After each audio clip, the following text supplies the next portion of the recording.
चलिए, आज बात करते हैं उस एक सवाल की जो शायद हम सबको कभी न कभी परेशान करता है। आखिर जिंदगी में दुख है क्यों? और इसका जवाब हम ढूंढेंगे गौतम बुद्ध की शिक्षाओं में।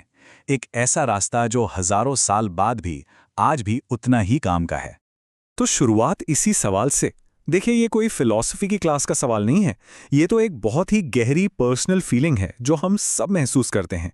यही वो सवाल था जो बुद्ध की पूरी खोज का सेंटर पॉइंट बना, और उन्होंने इस मुश्किल सवाल का सामना, पता है, बिल्कुल सीधे सीधे किया। अब जो बात बुद्ध के अप्रोच को इतना अलग बनाती है वो ये है कि उनका जवाब किसी भगवान, किसी विश्वास या पूजा पाठ पर बेस्ड नहीं था। नहीं, बिल्कुल नहीं। ये पूरी तरह से इंसानी अनुभव को सीधे सीधे देखने और तर्क से समझने पर आधारित था। उनका मैसेज एकदम साफ था, आओ और खुद अपनी आंखों से देखो। तो बुद्ध अपनी बात शुरू कहाँ से करते हैं? किसी सपनों की दुनिया या स्वर्ग से नहीं, बल्कि जिंदगी की एक बहुत ही ठोस सच्चाई से। और वो सच्चाई है दुख।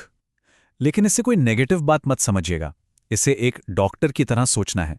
डॉक्टर इलाज तभी शुरू कर सकता है जब वो पहले बीमारी को माने, है ना? बस इस सच्चाई को मानना ही सॉल्यूशन की तरफ पहला कदम है।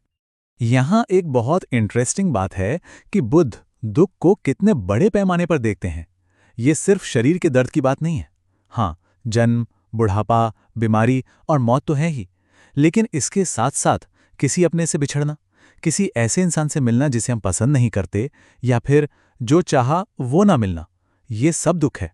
असल में ये जिंदगी में एक तरह की बेचैनी, एक असंतोष है जो हमेशा बना रहता है। अब इस प्रॉब्लम को समझने के लिए बुद्ध ने एक बहुत ही साइंटिफिक, एक बहुत ही लॉजिकल तरीका अपनाया। इसे 4 आर्य सत्य कहते हैं।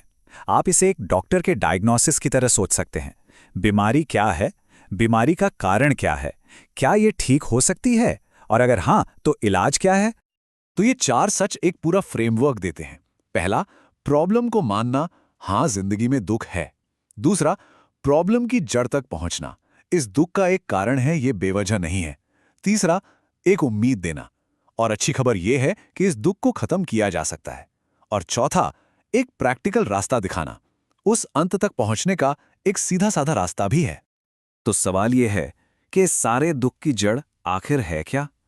बुद्ध इसका जवाब सिर्फ एक शब्द में देते हैं, तृष्णा। मतलब एक ऐसी प्यास जो कभी बुझती नहीं, एक जबरदस्त इच्छा।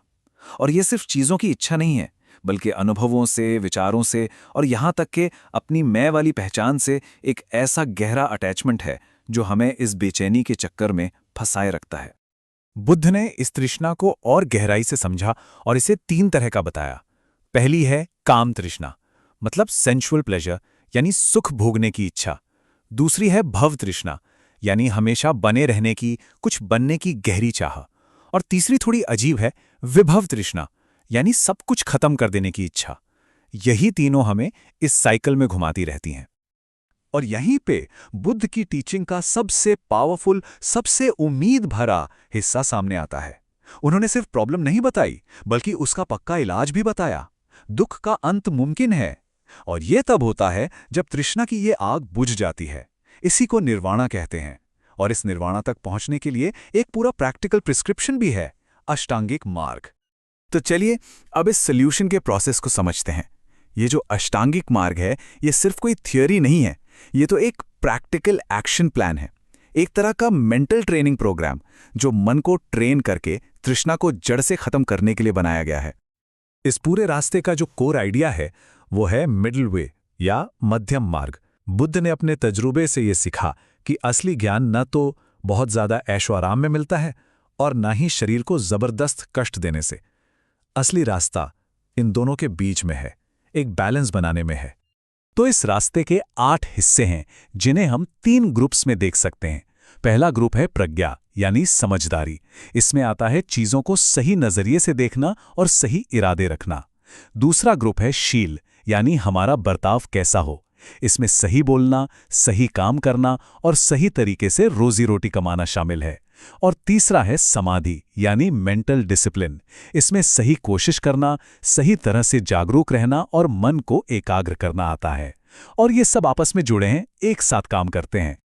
तो जब हम इन सबको एक साथ जोड़कर देखते हैं तो क्या समझ आता है? ये समझ आता है कि ये सिर्फ कोई धर्म नहीं है, बल्कि जिंदगी जीने का एक बहुत ही प्रैक्टिकल तरीका है। ये तो मेंटल और मॉरल ट्रेनिंग का एक पूरा सिस्टम है। तो इसे ऐसे सोचिए, 4 आर्य सत्य एक मैप की तरह हैं, जो हमें प्रॉब्लम भी दिखाते हैं और मंजिल भी। और अष्टांगिक मार्ग वो उस मैप पर चलने का स्टेप बाय स्टेप गाइड है। यहाँ कोई आंख बंद करके मानने वाली बात नहीं है, बल्कि एक बहुत ही सिस्टमैटिक और लॉजिकल अप्रोच है। एक बहुत मशहूर हिस्टोरियन है A.L. बाशम। उन्होंने इसे बहुत अच्छे से कहा है, अष्टांगिक मार्ग नैतिक अनुशासन और मानसिक प्रशिक्षण का एक बेहतरीन उदाहरण है। ये बात इस रास्ते की प्रैक्टिकल वैल्यू को एकदम साफ कर देती है।